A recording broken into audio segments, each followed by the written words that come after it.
Good morning, PT on Ice. Today is Monday. It is 8:32. Happy Columbus Day. I am out on the trail this morning. Not sure if anybody's going to be chiming in or logging in during our little 15 minutes here. Got to get the watch ready. Hopefully you can hear me, and let me get into it here so I can see my timer. A little bit of a makeshift setup this morning. Apologies in advance for the wobbliness of the camera. I'm going to be walking during this, but hopefully we can get through it and get everybody on board. So yeah, so officially good morning. It's I've got all right, let me keep an eye on my time here, do the math. Okay, good. So we are out on the trail. I'm out on the trail this morning, getting ready to run the 4th and 5th segments of the Teddy, and we got a crew of another 4 with us this morning. So I got my brother Eric, Allie Hartman, Aaron Perez, they're up ahead of me, Patrick Berner, who's a bit behind me, not sure if you can see him, but we're all out here finishing the Teddy. So the 4 of us, Eric is just doing the marathon with us. He had to direct the race yesterday. But give you a recap to start with, like, what is this whole thing and what is it all about if you didn't hear about it a few months ago or whatever. So basically it started with Theodore Roosevelt in 1908. Okay, and basically what he was known for, he was one of these, one of the few U.S. presidents who was known for being pretty big on the idea of physical vigor. Good morning. And the concept of physical vigor being an important piece of what we all do, sort of our security as a nation.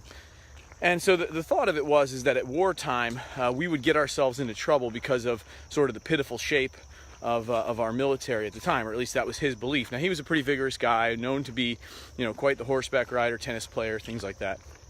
And so what he did is he wrote this executive order saying that U.S. service folks, military, should be able to traverse 50 miles in 20 hours or less over the course of 3 days, all walking and breaks included, right? So the time that you were spent walking, not sleeping overnight, combined had to be less than 20 hours.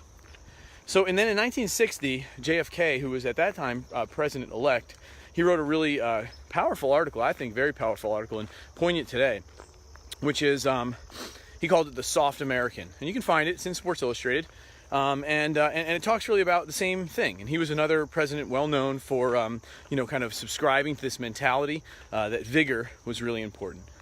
So, so he set out and said, hey, I think you ought to be able to do 50 miles in 20 hours or less in one day. Now, we haven't done that one yet, but that's where we're at. So the thing that I think I wanted to kind of talk about with that as kind of the backdrop is that it really is about long-term success.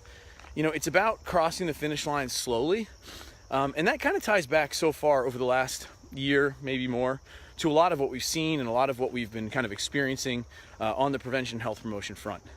We had some really nice victories, and this year, some nice little steps forward. And this past weekend, I had a couple of folks here. Perry flew in from Georgia, and we ran a social event, a Connect event associated with the race. It was pretty cool, and people came out, and a lot of socialization, a lot of conversations and talking, and that was a good step in the right direction. Rising Tide, another great victory.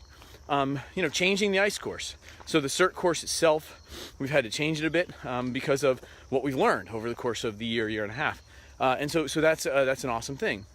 All of that kind of culminates with this idea of progress over perfection, which was something that we definitely heard a lot, loud and clear, at the Rising Tide. And so that was something that I really enjoyed hearing, because that to me is a mental shift. This concept of you've got a lifetime. This is a career-long kind of thing. This is not like a single, moment in time, that everything has to come together. Good morning. And so the idea of it, the concept of, kind of progress over perfection, slow and steady, incremental gains, eventually getting you there, is incredibly powerful. And I think that really comes down to long-term thinking, which is something that is, as we're learning, pretty rare. That people don't typically think that way, because we're so stressed in the moment. We're so much in the distress of the moment that we kind of forget about everything around us. And so I'm not suggesting that we shouldn't do in the moment, that we shouldn't be and be mindful, completely immersed in what we're doing, but that we have to at least have a vision of the future and kind of a respect and a an honor of the past.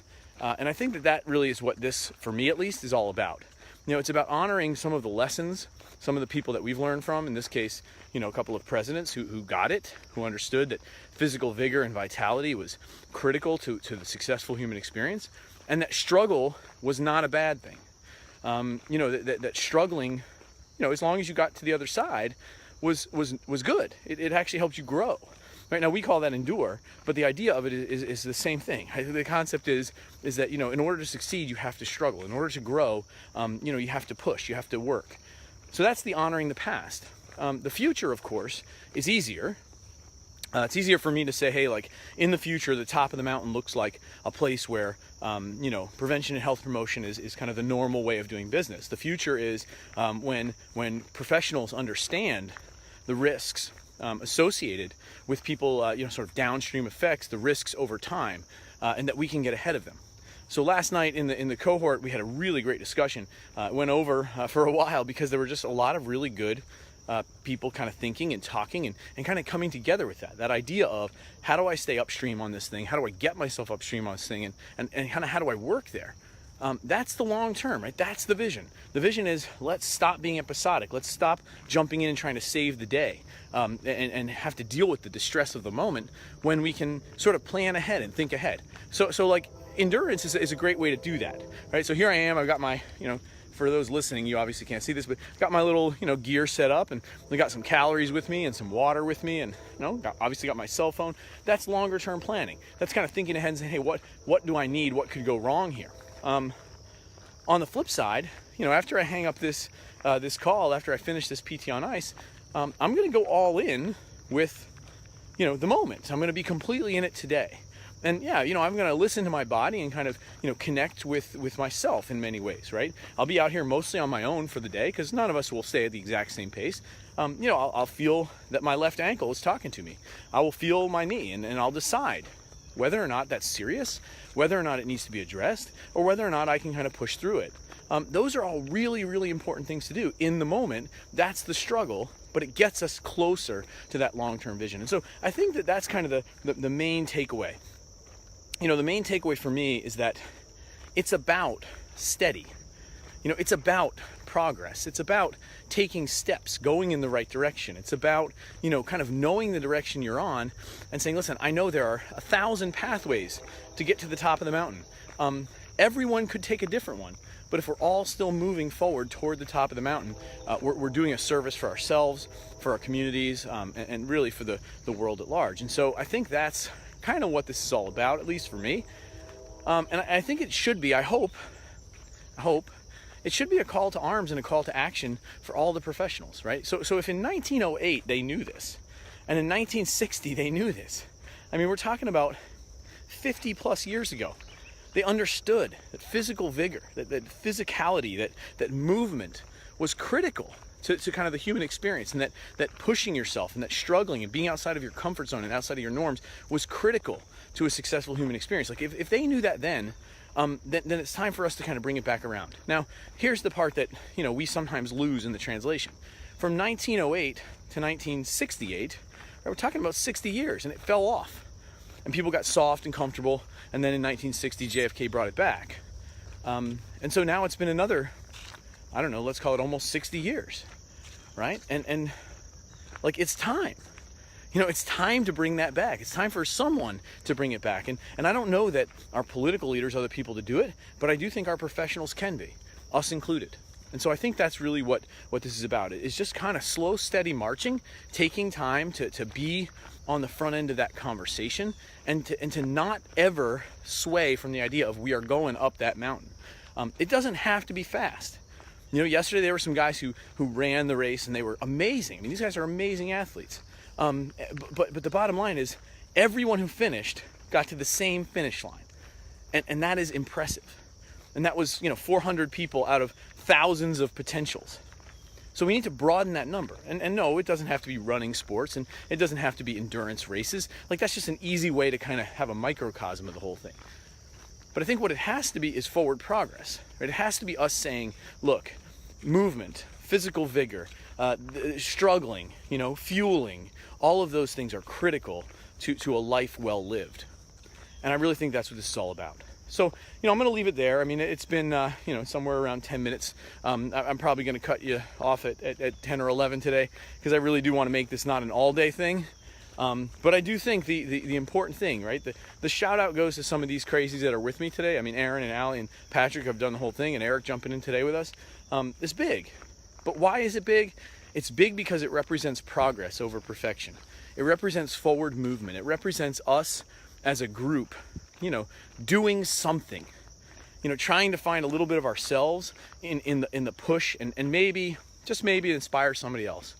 So next year, if you want to do the Teddy next year, let me know. There's always room.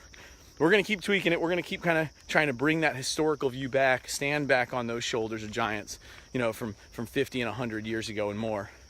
But we're also ultimately doing it in the moment, looking to the future, with the concept of, hey, the future is better when we choose to make it better. And that happens one step forward and one foot in front of the other.